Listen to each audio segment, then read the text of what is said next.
Welcome back, YouTubers, to what is our...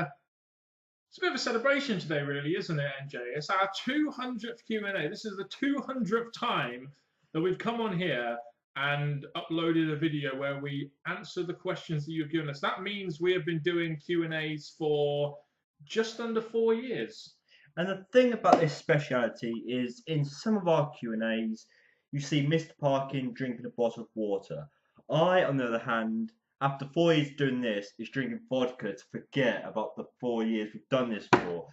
Gosh, this has been so difficult and boring. Well, Gosh sake. What you don't realise is the fact that that may be water, but there is also a little bit of vodka in there just to get me through these Q&As. Yep. No, it's fine. I love these videos. So the fact we've got to 200, let's add another 200 more and probably 200 more on that, so we continue doing this, because we all know, we all have our opinion on WWE, TNA, ROH, Lucha, and all that other TNA, ROH, Lucha, are you kidding me? Are you serious?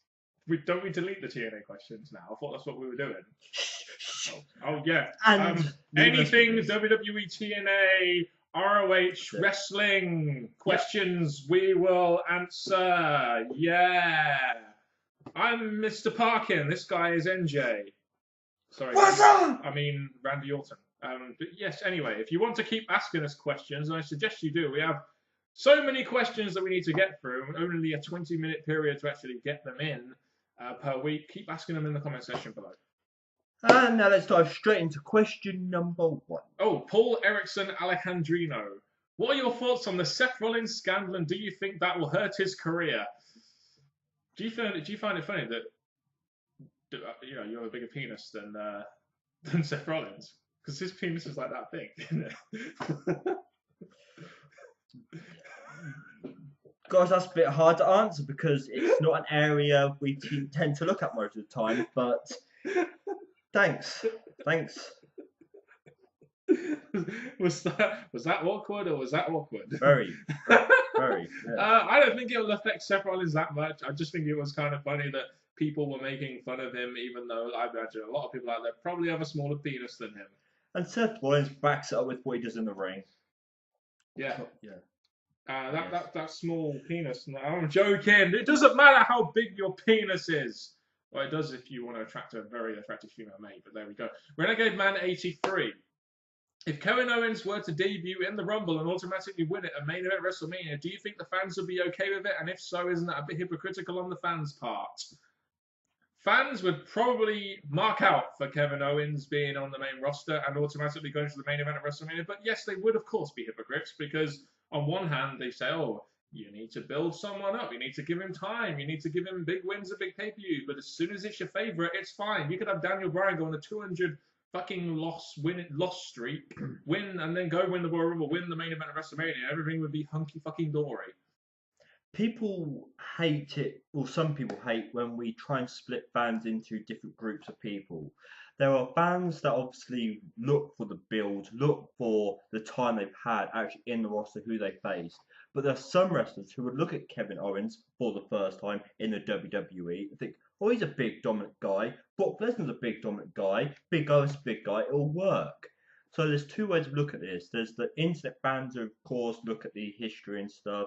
And there's the fans that are there watching it and look at Kevin Owens for the first time. But I think, yes, there would be fans who would think this is a bad idea because we don't really get to know Kevin Owens unless you know him from elsewhere. Hypocrisy would run wild amongst the YWC. Griefer Beyond 21. Another Kevin Owens question. Do you think Kevin Owens winning the NXT title is a bit quick? He was only in NXT for about 2 months. But I think even though he was only in it for 2 months, they kind of made up for it by the way they built him up and by the way they put him in a storyline with Sami Zayn and by the way they had him win it. So while I do think it was a little bit quick, if you look at the way that Kevin Owens has been booked lately on NXT, he's pretty much been booked flawlessly like a dominant monster. So you can't really go against that too much. A little bit quick, yes, but have WWE or NXT validated it? They have indeed, in my opinion. I was going to back that up, even though it goes back to how I say some fans see big guys, all dominant guys, they could just race their way through. Yes, it's a bit unfair because obviously there's all these other talents and stuff who have had to build their way up. But Kevin Owens in NXT, who an hour show, fit as much as you can, make it as impactful as you can. Having this big guy come in, dominate, and go for the NXT title, I think it was just a brilliant way to bring him in and show him that they're going to take him seriously going forward. Yeah, and it's something different than a bunch of small indie guys going after the belt, isn't it? Essentially, yeah. Well, I know I might piss off a couple of people, but at one point you had Tyler Breeze, Tyson Kidd, Adrian Neville, Sami Zayn, and they're all pretty much the same. It's nice having someone different in NXT. You don't usually get bigger guys like Kevin Owens in NXT, which is why I think it's like when we watched ROH and we loved Michael Elgin because he was something different, just like that, and you just wanted Michael Elgin to go all the way to the top, and eventually you did, but that's fine. Toby Pierce, should the WWE give Roman Reigns a manager, and who would it be? I think the only real person that could do is what you do. The Rock. Really, you think The Rock would be his manager? I think if Rock is going to only be a part-time thing, I think bring Rock in, especially if he doesn't want to wrestle or whatever excuse he's going to make. I think doing the whole family bringing back thing, I think it would be a now and again an idea because there's no one else manager-wise. I put Roman Reigns with.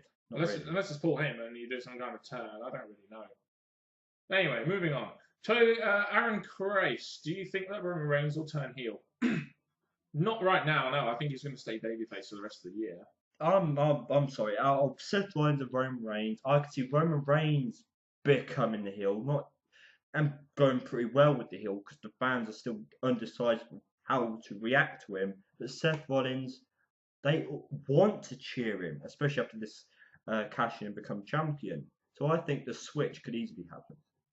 I mean, I understand that the crowd's reactions haven't been great for Roman Reigns, but the way they booked him in that main event against Brock Lesnar and the way they had Seth Rollins cash in as a heel, essentially, I mean, you've got to keep Roman Reigns babyface and you've got to keep Seth Rollins heel. Even if, they're going to have to go against the grain on it a little bit, unfortunately, but you've kind of set it up that way.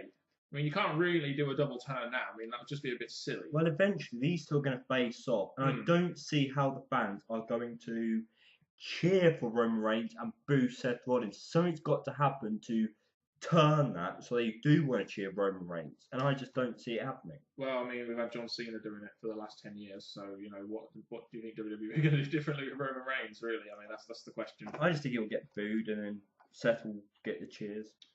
RF13. Kane and Big Show have been in the company for 20 years plus. No disrespect, but why are they getting a push? Royal Rumble, they were part of the Final Four, and for the past couple of weeks on Raw and SmackDown, they had been on the main event facing Reigns or Bryan, and they have Rollins versus Dolph in the mid card. What's up with that? Also, not to mention the fact that Big Show won the Andre the Giant Battle Royal. Okay, I want to speak on behalf of Kane. I think the authority thing could have worked, but the fact is they made him get too involved. When they got him back to the ring, I think being a guy who they could just boss around to attack people when and when needed could have worked, but eventually it didn't work. So I've got a question mark over Kane, but Big Show, a big dominant guy who's better as a heel in the authority, so he's not always wrestling, could have worked, but because fans are not react to either one of them positively, I don't know what they're doing with them now. I mean, there's no doubt that they've been very good warriors in this company for 20 years plus now, or whatever. But the bottom line is, do people care about Kane and Big Show? I mean, this is the bottom line. Do they care? And if people care, should they be on TV? Should they be in? I don't mind them being on TV. I mean, Kane and Big Show are two recognizable names from the Attitude Era, which I imagine most casual fans would probably know about. But putting them in big spots like that, I don't know. I just think that is incredibly silly. I can understand them putting them there for a brief period of time, but not as often as they have been doing lately, especially having Big Show win the Andre the Giant Battle Royal. They got the Big Show and Cesaro one wrong way round. Yeah. I think Big Show should have won the first because it banned sort of the predictability, and it was also Andre, Big Show, and Cesaro should win this year. But Kane, I think Big Show's got more of a leg to stand on than Kane. Kane's been losing every match. At least Big Show can look better in the ring and pick up some wins. So I think keep going as you are, but at least make them look more like a beast instead of, complaining, fighting against each other, arguing. I just don't feel that they're as good booked as they used to be. After the news that Samoa Joe has left TNA, do you think he'll make the move to WWE? And if so, what kind of superstar do you see him being? A mid-carder, IC US champion, tag team division, or even in the main event? Well, since you've asked this question, I believe Samoa Joe has agreed to move to WWE. I'm not entirely 100% sure on that, but that's what seems to be rumbling around on the internet. And it seems he's going to be part of NXT. The one report I was going to read, or have read, sorry, is Kevin Owens has set a challenge out already to face Samoa Joe, calling him out and stuff. Maybe over the internet. I'm not sure if it's been gone anywhere more forward, but it looks like that possibly will be a big guy coming to NXT and fight. I think Samoa Joe. I think the problem is with Samoa Joe is he's now in his mid-30s. If you bring him up to the main roster, you don't really have too much time, really with the Samoa Joe character. And, before you've established him and then got him in the main event, he's going to be in his late 30s. So is there much point in putting too much effort in? But on the other hand, a guy like Samoa Joe, who's been around as long as he has, I know it's in TNA, but he is a kind of a veteran now. Would he be very useful on NXT? Because, you've got new guys in there that haven't really worked programs with a lot of, big-time wrestlers.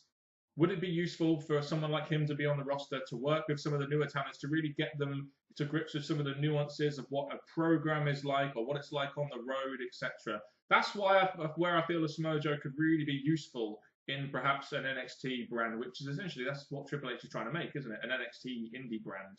This is what I've thought about Samoa Joe in TNA. He's a great person to work against because of how his style is, his name.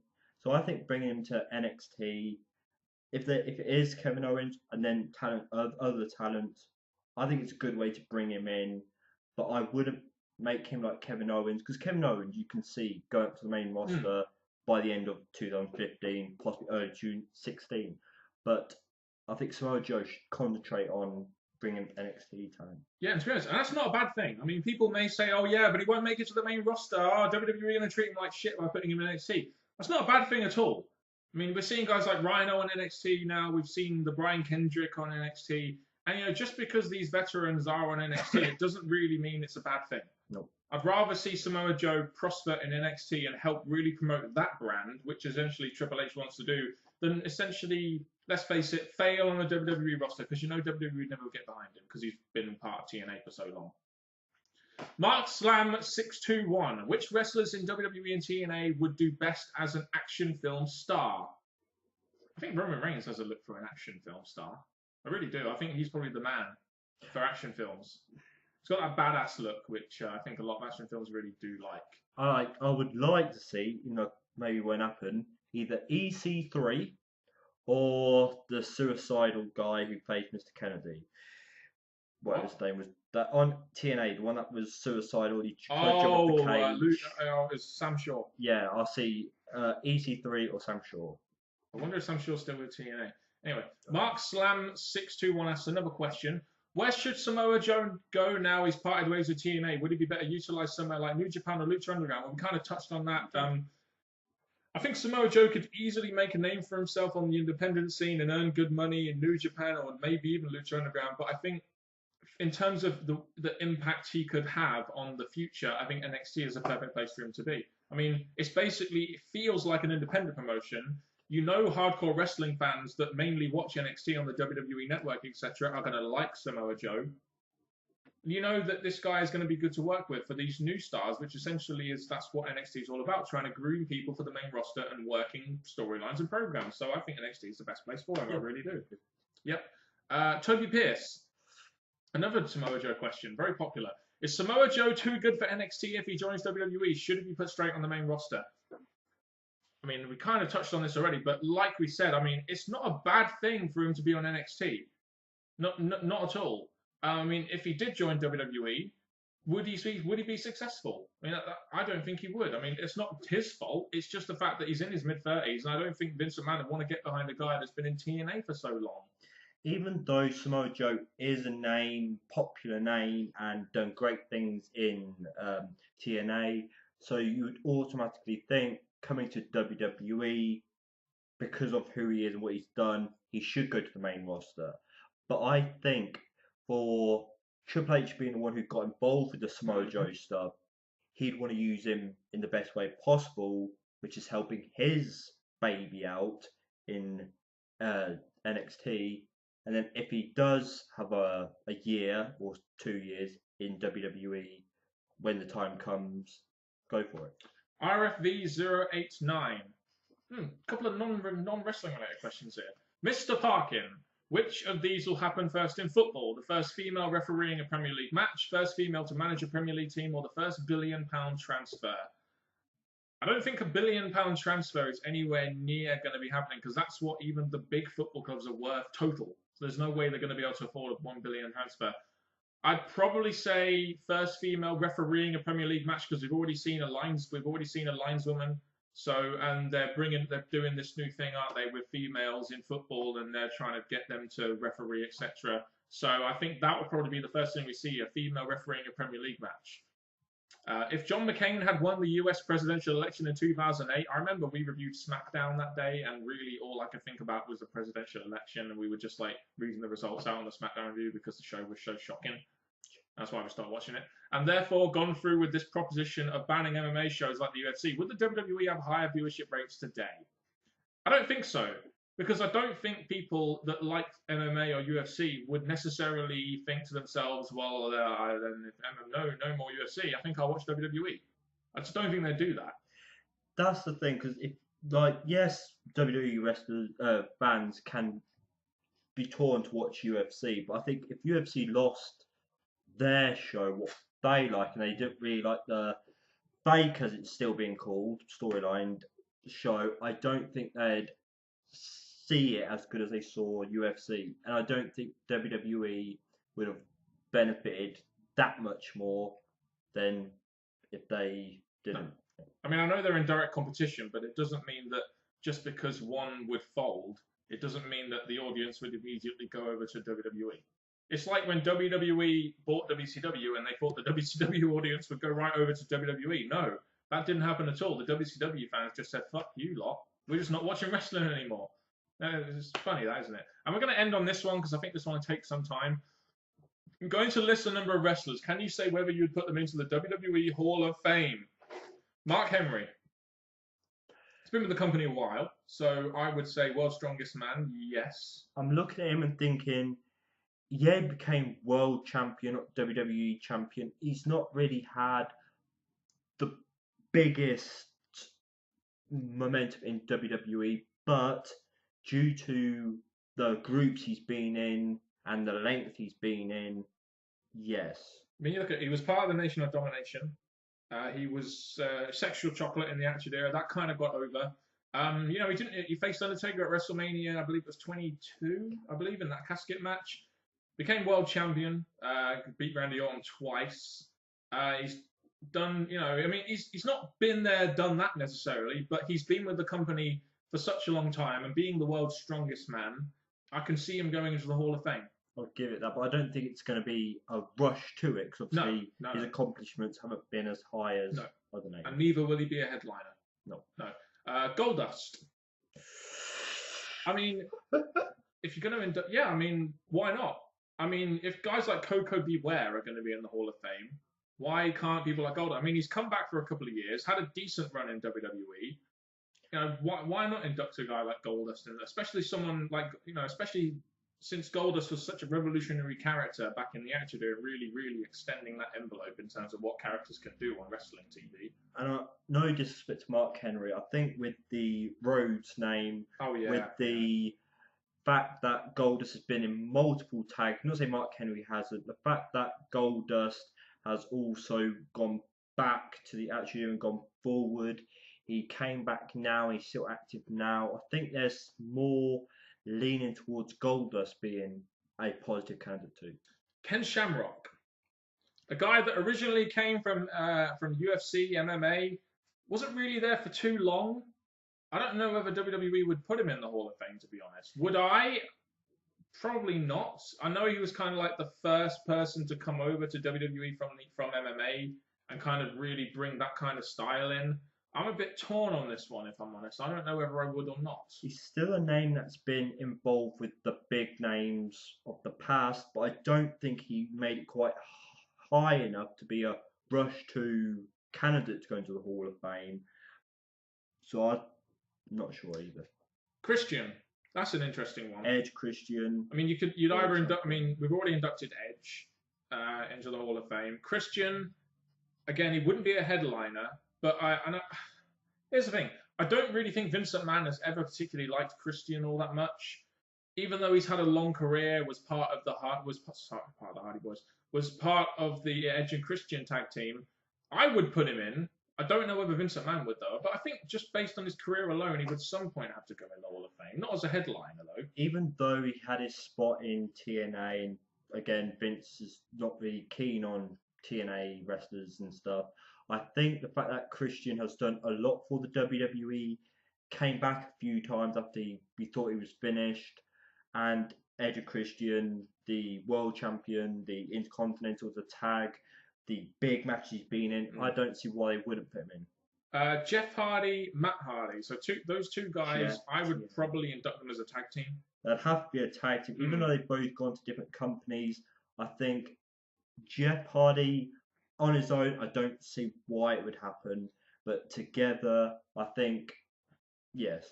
I think if you put Jeff Hardy on his own, you'd have people saying, oh yeah, it's drug problems and all that kind of stuff. But if you induct them as a tag team, you know, you can really go overboard on the fact that they were like a massive part of that Attitude Era and a massive part of the rise of the tag team division in the Attitude Era. One of the most popular tag teams for, you know, obviously you've got the big ones, you know, Legion of Doom, etc. But, you know, you've got Jeff Hardy and Matt Hardy. The Hardy Boys are incredibly popular. You probably have to take some time away from TNA or be left TNA for a certain amount of time before you get put into the TNA Hall of Fame. But, yes, I think both of them together. I think Val Venus and Scotty 2 Hotty. I'm not sure about. Val Venus, yes, it's the Attitude Era stuff, but again, nothing really stood out what he did for the company. Scotty, yeah, he had the Rikishi family, but that'd be another tag team thing. Because Scott on his own, he didn't really have anything. Would you even induct Too Cool? I mean, they were great in the Attitude Era. I mean, Rikishi's already gone in. Yes, he has now. So, but what would you induct Too Cool? I mean, that wouldn't be a bad possibility. I mean, here's the thing: you can look at all these people that got inducted. Like Coco Beware is a classic example of someone who never really did much in WWE, but got put in. So someone like Val Venis or Scotty Toddy could easily get in on that merit, but I wouldn't put them in personally. I'd put Scotty Toddy as Too Cool and Rikishi duck them. And I suppose you've got his dad, Jerry Lawler's son, is part of it. So, and he's still back, a big part of the WWE. So that would probably get the go ahead, wouldn't it? But Val, I just have no real reason. Nope. And that's been Q&A 200. Expect more Q&As from us in the near future. The thought was, what are we going to do for the 200? Because it's such a milestone. We can't ask you direct because obviously this is pre-recorded. So instead, we could either moon to you. We could just go on for another set of questions. We could wrap up here and just do another one straight after. There's just so many ideas. I think that mooning thing was probably the worst idea you've ever come up with on a video, NJ. I'm sure others would. I don't think others would agree with that. Are you sure about that? I think they would. Maybe the ladies, but we only have about 7% of people, ladies watching us. I looked at the YouTube analytics the other day. Son of a gun. Anyway, or daughter of a gun. I mean, women. Just trying to be fair to all you women out there that watch us. Yeah. But yeah, I think again we could have done something, but what we'll do is do another Q&A straight after. Yeah, and then record it, then upload it the following week like we usually do.